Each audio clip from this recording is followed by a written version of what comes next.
What is up, fight fans? I am your host, Jeff Bolts, and this is the Sweet Science 365, episode 9, and I'm going to call this episode Bittersweet. The reason I say it's bittersweet is because this will be the last episode of the Sweet Science 365, and then I will be changing the name of the channel and the show after that. The reason behind this is because I've just been noticing a lot of sweet science out there. If it's Twitter, Facebook, magazines, to do with boxing, and it seems to me just unoriginal to be another The Sweet Science. No matter how much I love the name, and I've been using it even with my Facebook group for a while, but I just don't want to be unoriginal. And I want my show to really kind of stand out and not get mixed up with all those other shows or titles with the same title, things like that. So I've decided to change it up. I'll drop that name with you guys by the end of the show, kind of release that to you guys at the end of the show, kind of give you an idea of the premise of the show and some kind of different routes I'm going to take and things I want to change up, new things I want to bring in and kind of bring a different aspect to the show overall.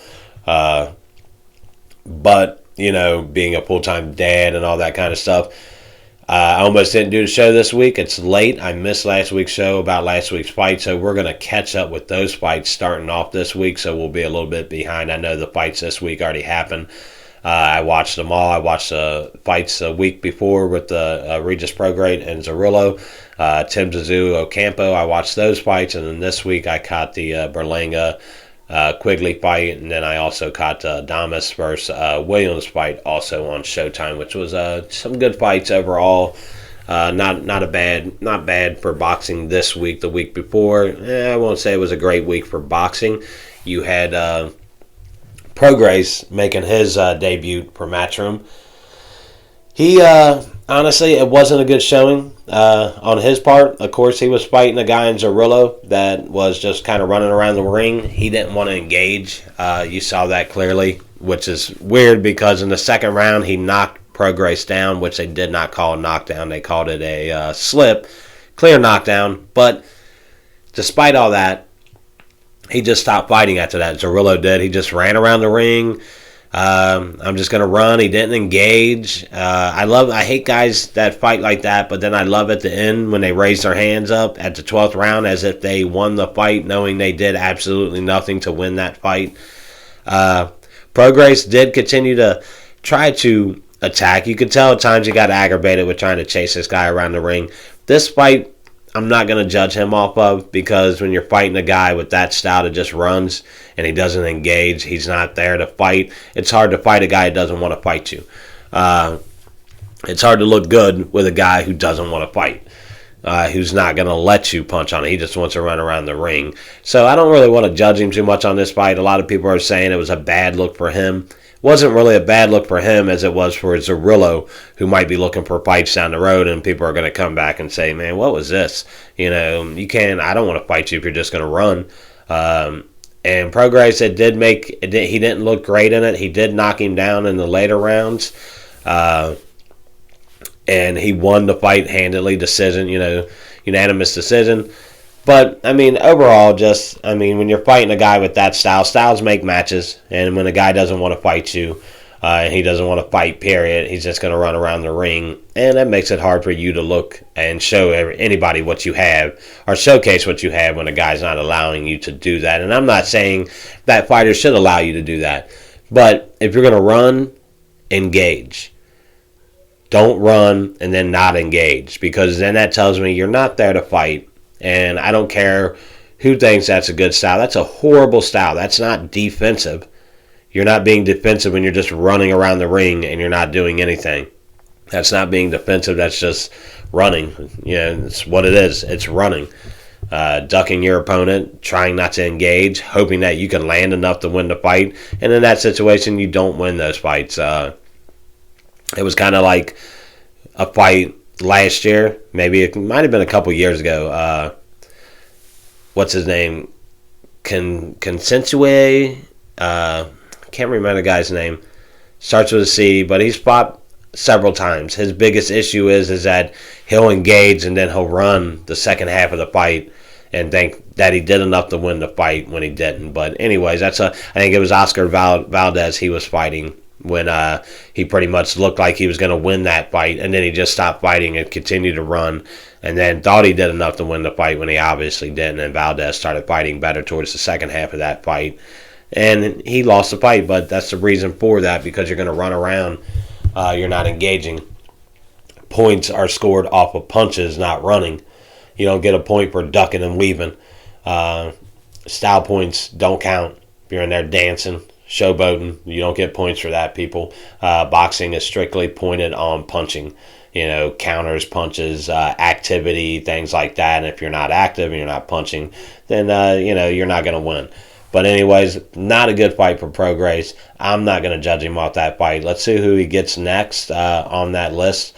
If they give him a big-time name like Ryan Garcia, if Devin Haney decides to sign with Matchroom, if they give him that fight, I don't think that's a good fight for him. I think he loses that fight against Prograis. I think his best matchup would be, in my opinion, his best matchup would be Ryan Garcia.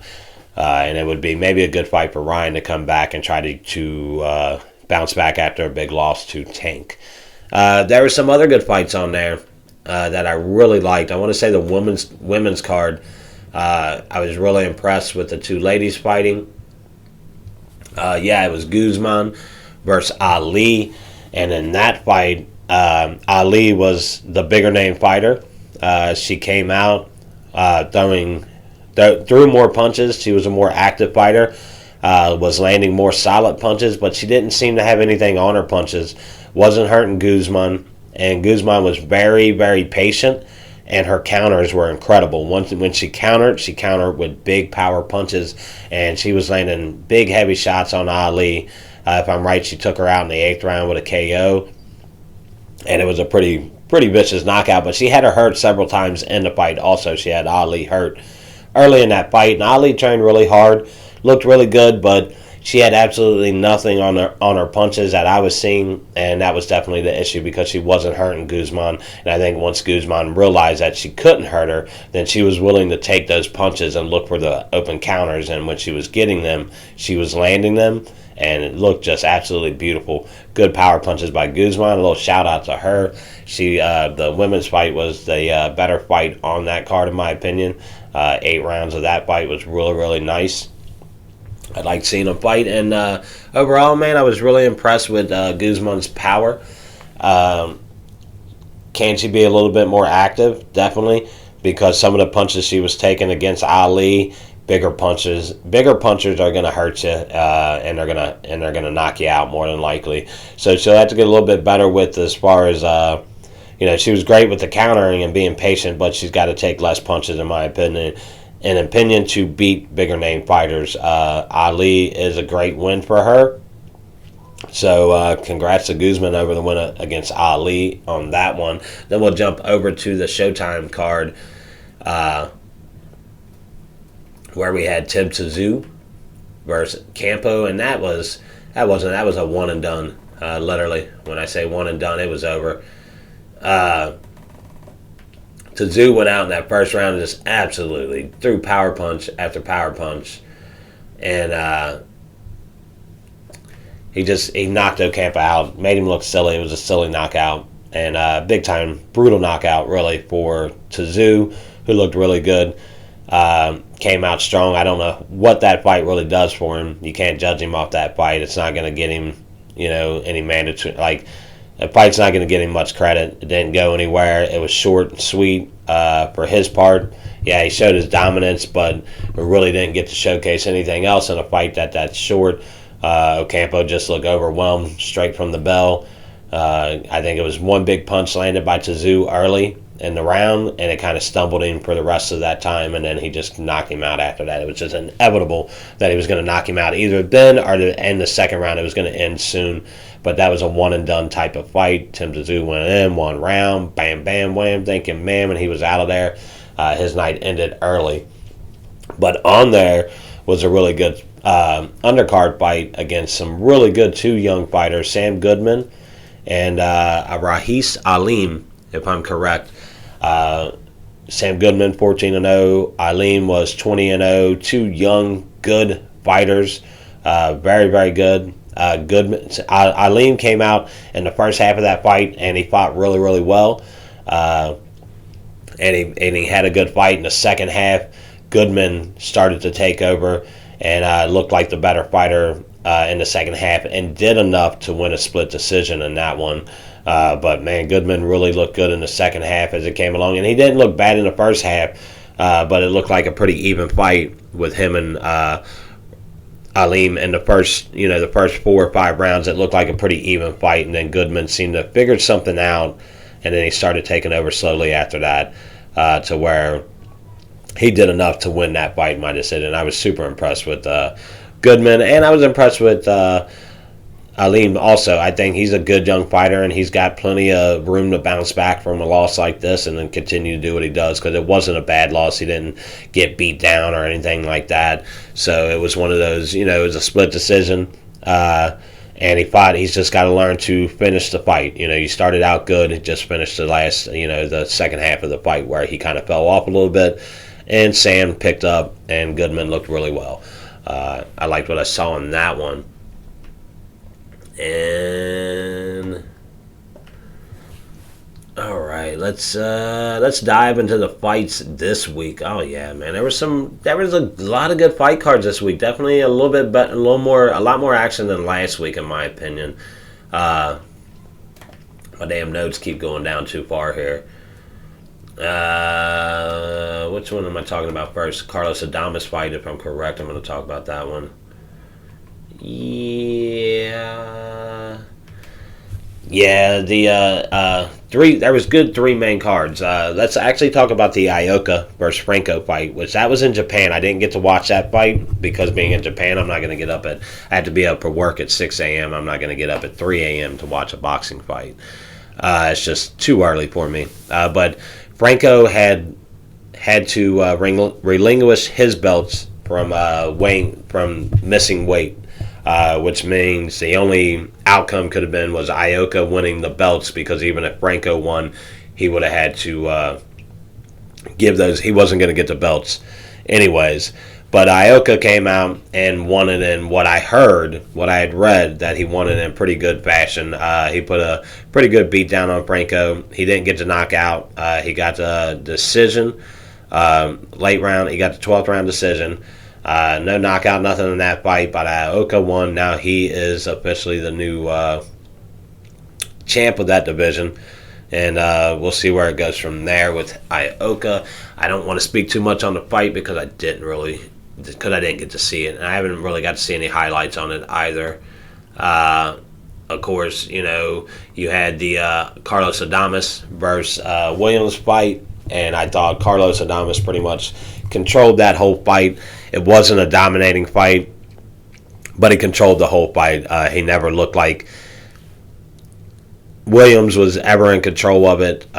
He looked like he went out. He dominated pretty much every round. He might have been able to get a round or two to Williams, and then it got to the 9th round, and he started throwing a barrage of punches that were landing on Williams. I will say that they were landing on him. He kind of looked hurt at one point. The ref gave him time to kind of get back into it, and then Adames continued to do the same thing, throw barrages of punches, and then the ref stepped in and stopped the fight.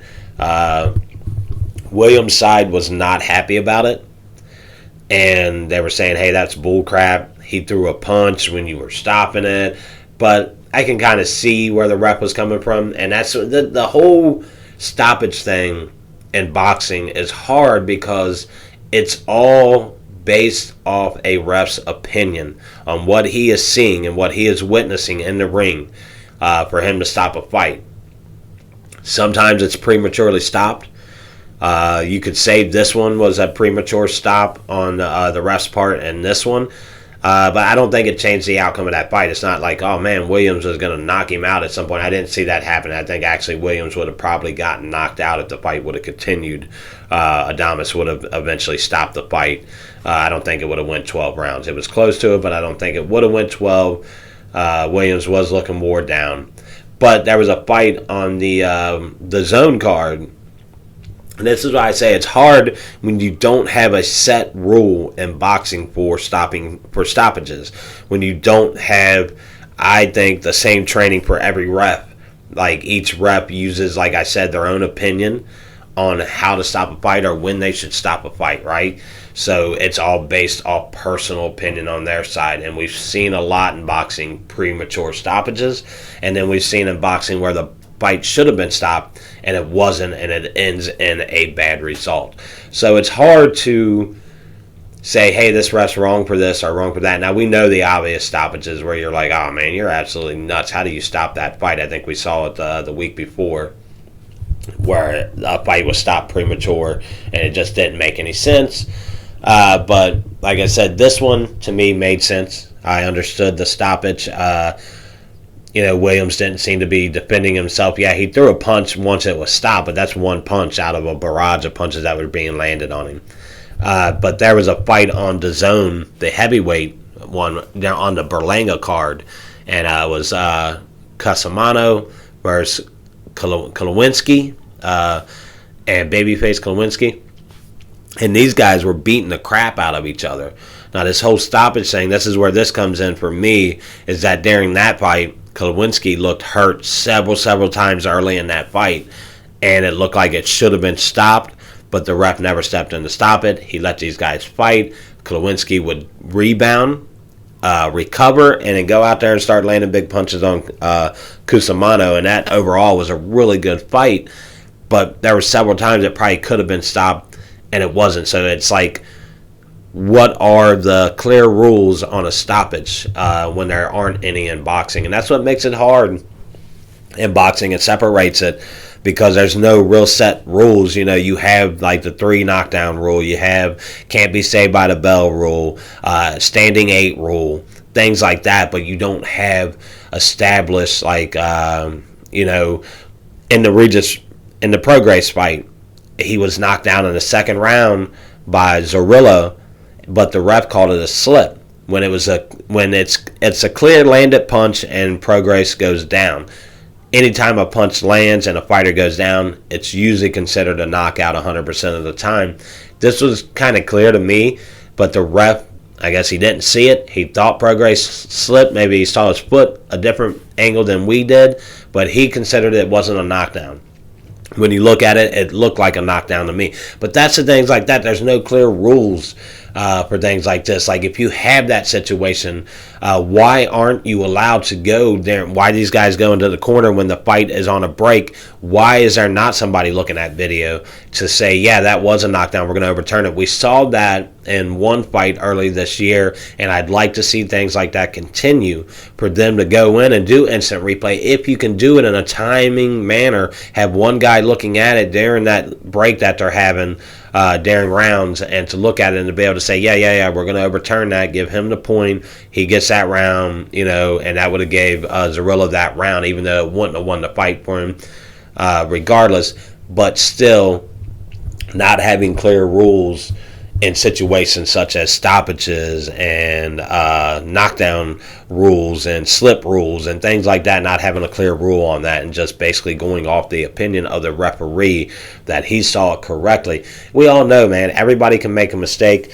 There's a lot going on in that ring. I couldn't imagine having to judge and see everything correctly and hoping that I was right every time. And we don't expect refs to be right every single time. And that's why other sports like the NFL, NBA, Major League Baseball have started the rewind, rule, where they'll go over and they'll overlook something and they can overturn it. They can look at the tape, go back and say, yeah, you guys missed that, and we're going to overturn that call. And that's been better for the sport, in my opinion. And I think boxing should definitely look to adopt more of that type of rule. And, that's where it kind of comes into the boxing reform thing that I've talked about several times. If you got a reform in boxing, you got an actual committee, like a U.S. committee, that oversees and overlooks everything. Then you can have one set of rules that are made, and you don't have to worry about what this platform rules are, or this platform rules are, or how they handle this situation, or what this company does, or this group does to handle that situation. And if you have an overall seeing committee, boxing reform, where people are overall seeing and setting a set of rules, and then you got professional judges and you got professional refs in there that are, and not saying these guys aren't professional ref wise. I'm not trying to knock any ref out there busting your butt right now in boxing doing what you do. Not trying to criticize you, but if we had a one-set training for these guys, we had judges that were trained properly on how to look and judge fights, and refs on how to properly ref a fight, things like that. So, because in boxing you have refs that are more engaged and refs that kind of stay out and let the guys do what they do. I like those refs better, the ones that kind of stay back, watch the fight, keep their distance, and they don't involve themselves too much. A ref that involves himself too much stops the fight, takes the momentum of the fight, away. And I think that, to me, is somewhat maybe a bad intention on that judge, trying to favor one side to another. And that's where I think, like we said, boxing reform, man, if you guys get around to a chance to sign that, or, put your opinion on it or overlook it and really think about what it could do for the sport of boxing, it would do amazing things. And I think not just for judging and refs, but getting more of established rule grounds and stuff like that, like most sports do, and moving boxing from the wild, wild west to the new era, where things seem to be more suitable in other sports, and things that happen in boxing that shouldn't happen could be stopped, and we could have less of it. But I don't want to get too much into that. That'll take me off the topic of my show today, the fights from last week. Of course, I talked about Adames pretty much dominating that fight, the stoppage, the controversial stoppage in that. I don't think it was much of a controversial stop, but let me scoot the chair up here a little bit. But, so moving on from that one, there was some good good undercard on that one, on that fight too, on the Carlos Adames fight that I really, really liked. Oh my goodness, how can I forget about Lubin? Yeah, Lubin came back to fight Arias, and Lubin, after that Pandora fight, not too many people thought he would be back into boxing for a while, and he was out for a while. His face looked really bad. It was a bad beating by Pandora. They both kind of beat up on each other, but he took the brunt of it. So everybody's wondering, how is Lubin going to recover from that? How is he going to come back? I think he had back-to-back losses coming into this fight. But overall, he absolutely dominated the fight. I didn't like Arias, who seemed like a dirty fighter, who was willing to do anything to win the fight. I hate guys like that, throwing dirty elbows, doing little things to try to get under the fighter's skin instead of fighting. Go out there and punch with your fist, not with your mouth and not with your elbows, and try to be dirty. But Lubin wasn't having it. He dominated the guy. Got a fifth round knockout of KO. Looked really, really good. And a comeback off a hard loss to Pandora and back-to-back losses for Lubin. He definitely looked top tier, and a guy that I would definitely like to see again and watch out for. Glad to see him back doing his thing. Good shit on you, Lubin, man, on your comeback for that fight. Definitely proud of you, buddy. All right, man. Now, did I skip something? Was he on that fight card, or was that this week I watched Lubin? Oh, I am on this week, man. I get so lost with all the fights. That's why I try to do a weekly show, because now, I get my fights mixed up this week and last week, and trying to keep on track. That's why I did a lot of notes this week. I normally just kind of freestyle it, and this week I had to do a lot of notes because it seemed like a lot to talk about with all the fights between last week and this week. Okay, on to the Berlanga versus Quigley. With this being Berlanga's debut for Matchroom, he was looking to make a statement. He's trying to make everybody out there realize that he's the real deal. And I questioned it because his last fight at Top Rank, he didn't really seem to... he fought a veteran fighter, didn't hold his composure very well. He let the guy aggravate him. I think he tried to bite the guy's ear at one point, which got him in a little bit of trouble with the New York Boxing State Commission, which I thought he wasn't allowed to box in New York for a year. Maybe it's been a year, but I thought that's what the punishment was. But he just fought up in New York this weekend. But he looked really, really good against Quigley. I was super impressed with what he was able to do with a vet fighter like him. And Quigley came in with a whole new style. He was moving. He was having his head moving.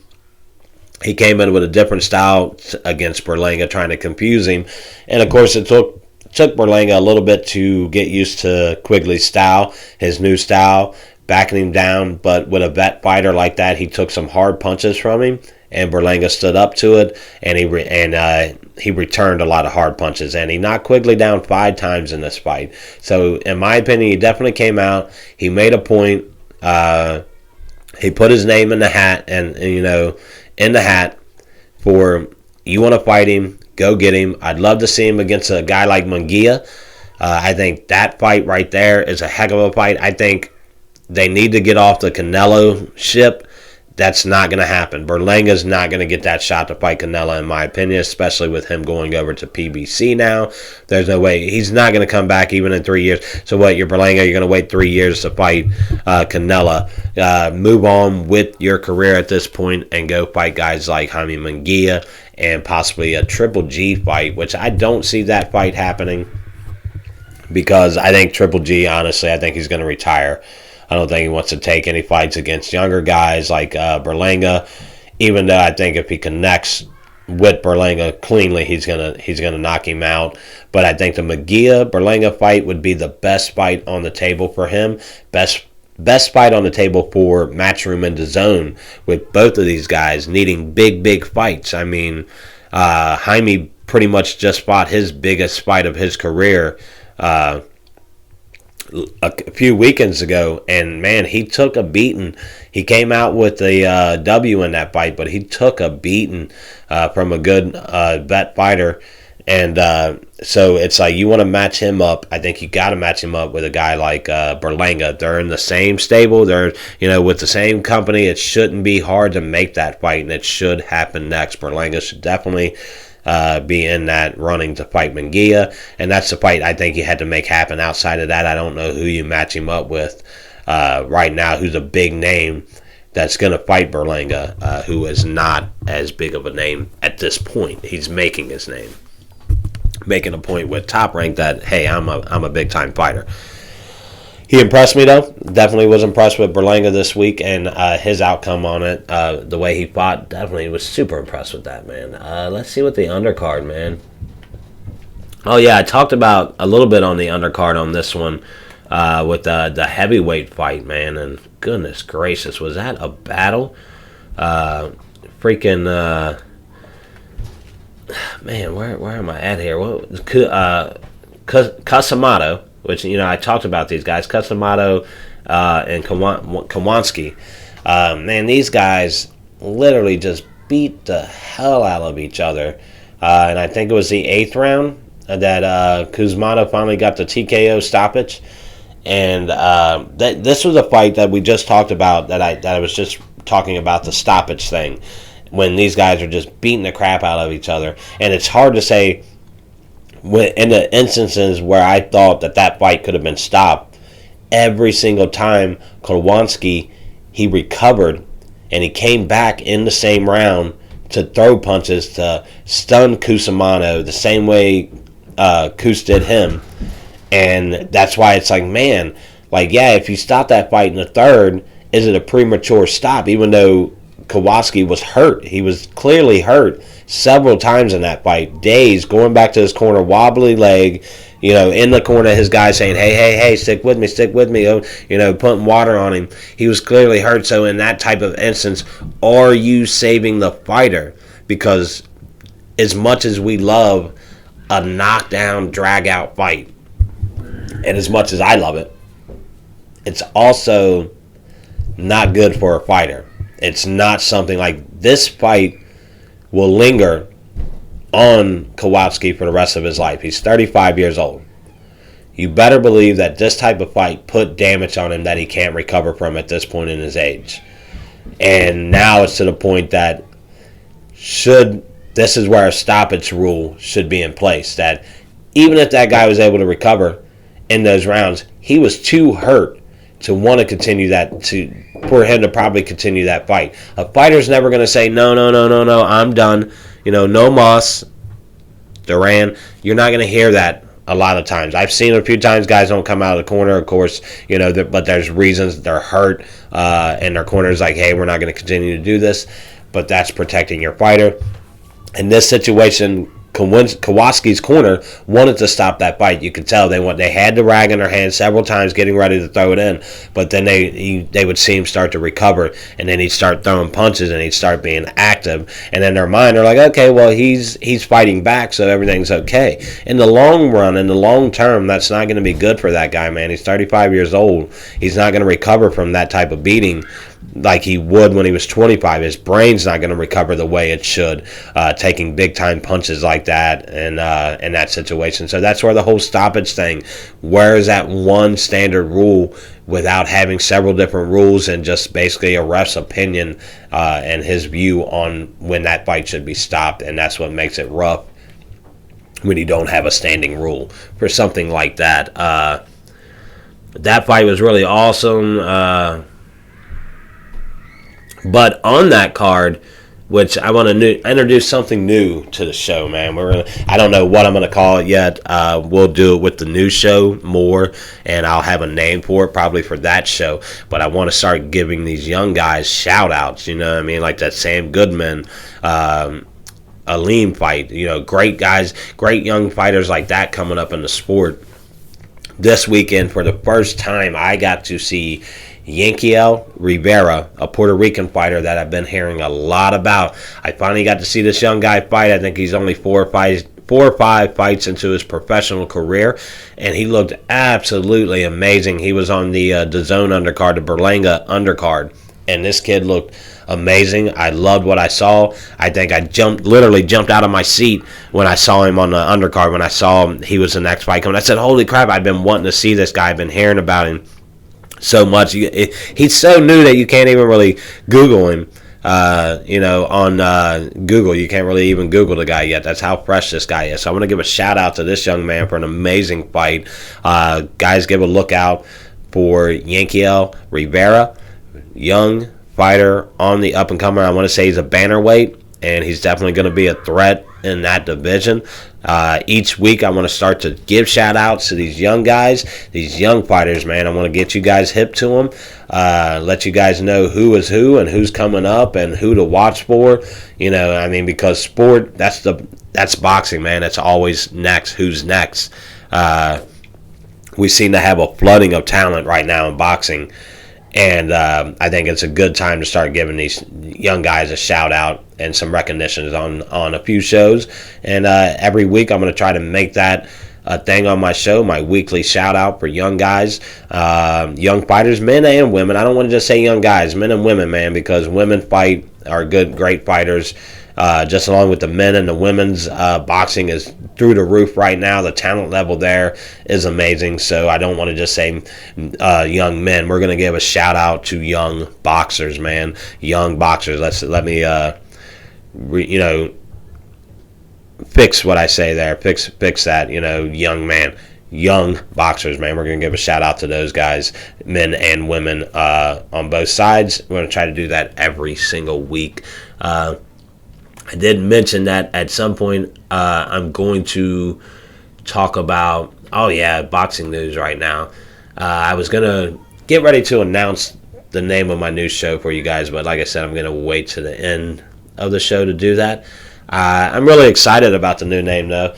I think it brings a little different to it, and it's also made me realize that not just changing up the name, but trying to change up the show a little bit, do things that other shows aren't doing. I don't want to be like every other boxing podcast where we just talk about boxing news, and boxing results. I want to start bringing in new things to the show, new segments, and it's not just going to be on my channel where you just see me posting shows. I'm going to post top 10 fights all time, top 10 fighters at the moment, things like that, top young up-and-coming fighters. I'm going to start trying to nail all these things down, man, and it takes a little bit of time. This kind of stuff isn't easy, man. People don't realize it. It's not as simple as just sitting here talking to you guys. You really have to do your homework when you do this kind of stuff and get better at. For me, my pronunciation has been my biggest thing. learning how to pronounce some of these fighters' names. Boxing being a worldwide event, it's not Smith and Jones and basic names like that. It's foreign names and Cusimano and stuff like that. So it's a little bit harder names. So I've had to get a little bit better at that and wanting to improve my show, and that's what I'm going to work on more. Also, the technical side of it. I'm working on getting a boom mic for my microphone, setting up my room a little bit better, also getting a better quality on video. Little things like that. I'm not a big tech guy, so I don't know a lot about it, but I've been doing a little bit of homework on it, finding things that I can bring in to make the show better, and that's what I plan on doing, man. So like I said, before the show's over, I will announce that new name for the show. Spiders. That was a spider. I had to kill that guy. He was a little too close to me. But anyways, let's get into boxing news this week, man.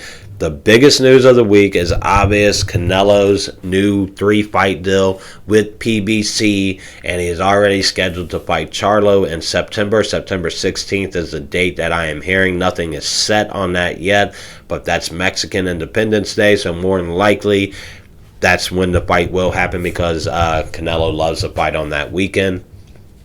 Now, I'm seeing mixed reviews here. Charlo has been out of the ring for 2 years. He's been inactive. Is this Canelo cherry picking an easier fight with a guy who's been inactive? I mean, in that time, I think Canelo's fought 7-8 times since Charlo last fought. So, being the way more active guy. And I know Charlo's really good, man. And I think a lot of people sleep. A lot of people who don't know boxing, they just hear Charlo. And they're probably thinking he's not the competition up to Canelo, but he definitely is. And this is a fight I think should have happened, 2-3 years ago. Canelo should have been in his division fighting his guys. It seems like that's what's going to happen with this 3-fight deal. I've heard possibility of Benavidez being up there, the second, possibly third fight. And then depending on the Spence Crawford outcome on that fight and how, because that seems to be a 2-fight deal. Crawford saying both should happen this year. I think that's crazy to think they're going to fight 2 times in this year. That would be amazing, but I don't know if that's going to happen. I think it rolls over to next year so that you give boxing a little bit something. Like if that fight turns out to be really good on July 29th, make fans wait for it. Like we already have. We already waited for it, but make them wait for that second fight, drag that out until next year. And then I think Benavidez, he's been speaking out a lot. He has spoke on Canelo choosing Charlo over him. He thinks Canelo's ducking him. I don't think Canelo ducks anybody, but I think if he was to say there's a guy right now that I'm going to lean away from, it would be Benavidez. Benavidez being a bigger, heavy, younger puncher like he is. But I also think with him being younger, this is a time for Canelo to fight him because then he could take advantage of some of those weaknesses that he might have because Berlanga gets better and better each fight, and he's gotten better and better each year. Benavidez is also stating that him and David Morrell have not been in talks, no team talks, no negotiations between either of those, which is disappointing for me because I was really excited for the announcement of that fight. But like I said, in boxing, until you actually get a date, it's hard to set and say, yeah, these guys, it's a lot of hearsay in boxing. People will run with something. They want to be the first to announce something but not get it correct. That's something I don't want to do on my show. So my bad on my part for announcing something that I wasn't 100% sure of. I should have said rumors say these guys are going to fight, but the headline was that, hey, these guys are signed on, they're going to fight. And you got to watch that. People do that just to get your attention. I see that a lot on YouTube channels. Other fight shows will lead with misleading headlines that have nothing to do with whatever they're talking about, or it's nowhere in there, just to get you to click on it. And I get that, but I don't get that because to me that's just being untruthful, misleading people. And I guess that's today's world. People like to mislead to get what they want, and I'm not cool with it. So you won't see that kind of stuff happening on my show. I'm not going to mislead you with a thing saying Canelo talks crap about this guy, and then you watch my whole show and Canelo doesn't talk crap about that guy at all. That kind of stuff gets on my nerves, man. But like I said, Benavidez has stated that him and Morrell haven't been in talks. There's no negotiations. There's no agreement that they will fight each other. But he has also said that it's inevitable. There's only 2 fights for him on the table, and that is Canelo or David Morrell. David Morrell is a very, very high-risk fight for Benavidez. They are matched up almost perfectly. The power, the size, Morrell being I would say, the less experienced fighter. I don't know how much amateur being from Cuba, this guy's probably fought his whole life, though. So I don't want to say he's got less experience than David Benavidez does. But I know in Cuba they fight a lot. So who knows how long this guy's been fighting, what his amateur record was, anything like that. But he said that those are the only 2 fights on the table. I've also heard that he could wait an entire year, not fight again till next May when Canelo wants to fight him. And he's 26 years old, so he could do that. He could take that time off. To me, I wouldn't want him to do that. I think you got to stay active. I like guys who stay active. Not only saying active is good for you, but it also helps you work and perfect your craft. Canelo isn't where Canelo is because he takes years off. He takes a year off. He takes 6 months off. No, he's in the ring every 3 to 6 months. He's in the ring fighting. You got to stay active. So I don't agree with Benavidez waiting for the Canelo fight. I think he should take the Morrell fight.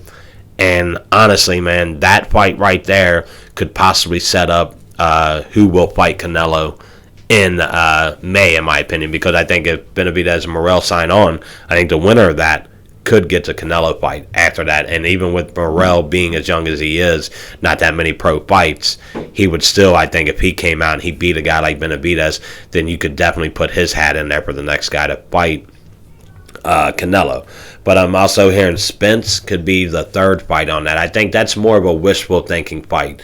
The 2nd or 3rd fight hasn't been announced, so there's no clear thing saying that Benavidez is going to be on that list of guys who get to fight Canelo. There's nothing on there stating that Spence is on that list. There's only one guy he's signed on with so far in that 3-fight deal, and that's Charlo. And so far, a date set for September. So I don't want to make people think that he's going to fight Benavidez at some point or that he's signing on to fight Spence with this 3-fight deal. It's a 3-fight deal, but he's only got 1 fight right now that he's guaranteed to fight. The other 2 have not been chosen. I'm going to make that clear.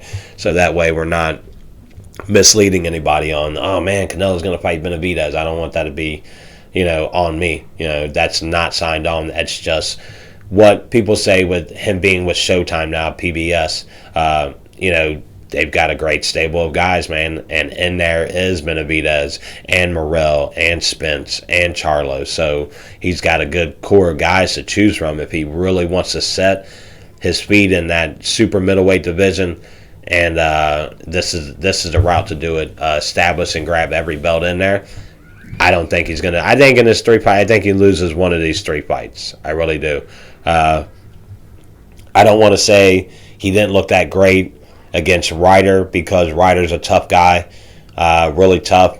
But I think a younger Canelo would have knocked Ryder out, in my opinion. With no doubt in my mind, he would have knocked Ryder out. A younger Canelo would have. So I don't want to judge him too much off that fight, but he didn't look like the Canelo that I was used to seeing. And I think it could have a lot to do with that Bivol fight, man. I think a lot might have gotten in his head. He got outboxed in that, and he wanted that Bivol fight. He still wants it. But like Demetrius Bivol said, Bivol, I'm not going to take less money. I'm not going to take the same contract when I clearly beat you. You're either going to pay me more. This fight's not going to happen because there's nothing in it for Bivol. There's nothing in it. There's no belts he's going to get. So that's why he's saying, hey, let's take it down to 168 so at least I'm fighting you for some belts. And then Canelo's using the excuse, well, I don't want to beat you when you're draining. And everybody say I only beat you because you were drained. Okay, but he tried to do the same thing with Badu Jack. Who he wanted to come down to 180 to fighting for a cruiserweight title. The guy fights at 200 on the average, 2 a little bit above that. And you're wanting him to drop down to 180 and then claim that you don't want to drain guys. You obviously wanted to drain him to fight him. There's no reason to go up to cruiserweight. In my opinion, He doesn't belong in a weight that he can't fight the proper weight at.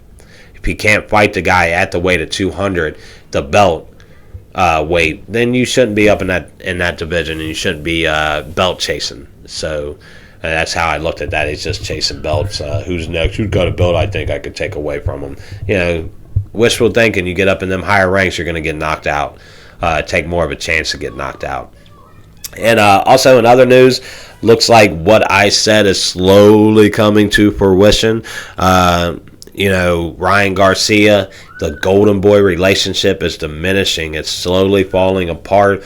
And it goes to show you, man, when you're here, everybody wants a piece of you.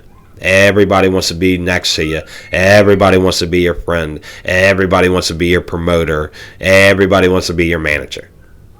The minute you lose and you go to here, you see all those people start to scatter like roaches, man. They start all going different directions, and then you're left alone, and then that's when you really find out who the real people are around you, who's there for you, and I think Ryan really needs to figure that out.